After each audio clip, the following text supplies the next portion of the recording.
Siapa? Gifting mau dilegalkan. Mereka minta di DPR, Pak. Saya nggak peduli apa pedagangnya. Pokoknya yang barang masuk ilegal, saya berhentiin.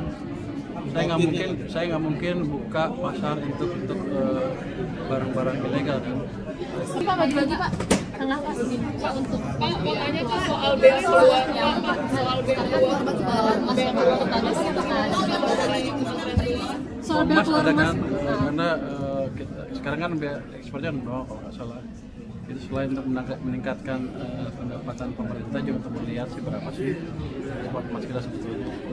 Jadi kita lihat nanti ada potensi income apa yang kita bisa dapat dari pertambang gitu ya. Mungkin sebelumnya belum tahu, saya nggak estimasi. Salah angkanya, saya lupa angkanya berapa triliun lagi. Kemarin ada gangguan sampai 6 triliun. Dilegalkan gimana Pak? Siapa? Gifting mau dilegalkan. mereka minta di DPR, Pak. Saya nggak peduli apa pedagangnya. Pokoknya yang barang masuk ilegal, saya berhentiin. Saya nggak mungkin buka pasar untuk barang-barang ilegal kan. Tapi mereka bersedia untuk bayar pajak sekitar 10% gitu, itu gimana Pak? Kalau yang pokoknya masuk ilegal saya tangkap. Itu kan, kalau Anda lihat cerita apa Al Capone zaman dulu, impor apa dari Kanada ke Amerika, alkohol kan. Apa alkoholnya beracun? Enggak, tapi karena melanggar undang-undang, itu sama saya kerja seperti itu. Tapi sebenarnya seberapa membahayakan sih Pak? Ini ada datanya nggak, berapa besar dampaknya ke ekonomi makro gitu Pak? Angkanya ada nggak Pak? Angka kerugiannya? Begini, saya kan selalu bilang market kita kuat, besar, 90% dari domestic demand itu 90% dari ekonomi kita.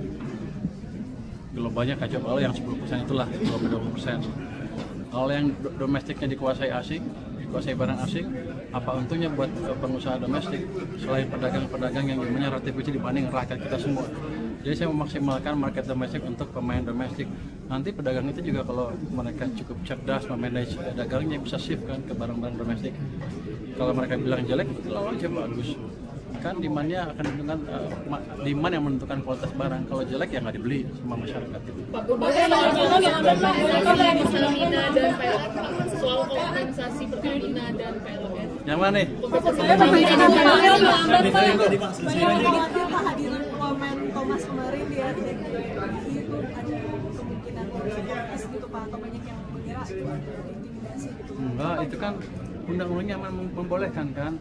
Pemerintah boleh mengirim pejabat tingkat menteri mengikuti rapat dewan pembina yang menentukan bunga, tingkat suku bunga. Hanya Pak Wamen di sana. Saya pikir untuk menjelaskan pandangan aja dan melihat gimana sih suasana di Bank Sentral. Jadi ke depan akan lebih sinkron antara pemerintah dengan Bank Sentral. Jadi bukan negatif, harusnya pandangannya harus positif, lebih positif ke depannya, bukan negatif. Kompensasi BUMN energi Pak. Kredit perbankan menambah jadi 7,36%. Ini akan ada evaluasi nggak Pak soal penempatannya?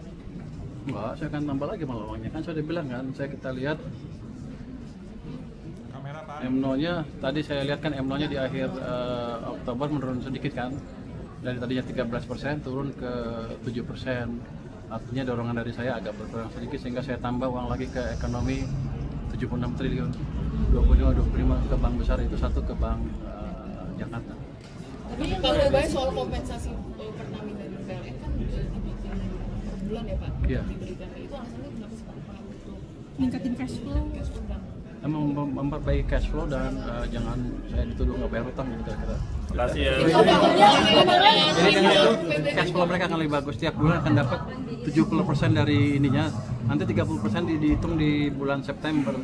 Nanti kalau itu kurang, sisanya dibayar September semua. Jadi 9 bulan pertama dibayar di bulan September. Makasih semuanya. Makasih ya. Makasih Pak. Insentif pasar modal yang pernah bawa mention itu kira-kira gimana Pak bentuknya Pak nantinya Pak? Belum bisa dijalankan karena saya belum melihat.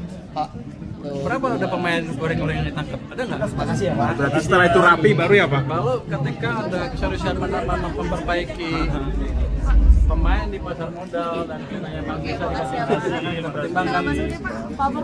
Tapi itu bentuk insentifnya berupa apa Pak nanti Pak? Nanti kita diskusikan karena mereka belum beres juga itu. Nanti kita lihat. Tapi kredit UMKM minus Pak. Tolong dong Pak.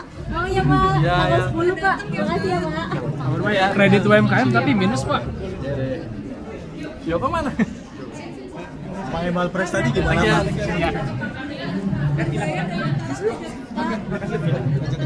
Pak soal terima. Mana Katia? Pintunya mana? Iya. Izin foto Bongkar muat satu konten itu bayar Pak. Izin foto banget. Katia. Ini orang bisa ngomong apa aja, belum tentu betul, harus diklarifikasi lagi betul apa enggak. Saya nggak tahu angka yang sebetulnya berapa, tapi yang jelas sekarang orang Bea Cukai udah nggak berani main-main lagi. Kalau main-main ya saya tindak ke depan, saya udah kasih peringatan keras semuanya. Dan mereka cukup baik, banyak orang baik-baiknya, jadi nggak usah khawatir. Itu kalau ada tugasnya coba rekodnya mana, saya akan tindak langsung. Kalau cuma ngomong-ngomong aja kan nggak benar, kayak gitu itu namanya fitnah. Kalau ada buktinya, saya akan eksekusi langsung. Terima kasih. Kredit UMKM minus.